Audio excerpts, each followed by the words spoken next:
of a human being in my life. I would not wish to be hasty in censuring anyone, but I always speak what I think. I know you do, and it is that which makes the wonder, with your good sense, to be so honestly blind to the follies and nonsense of others.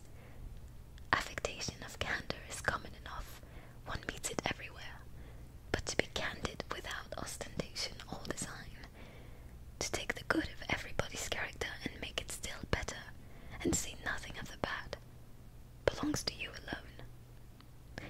And so you like this man's sisters too, do you? Their manners are not equal to his. Certainly not, at first, but they are very pleasing women when you converse with them.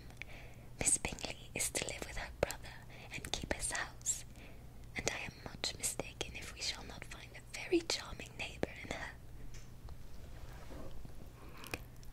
Elizabeth listened in silence, but was not convinced. Their behaviour at the assembly had not been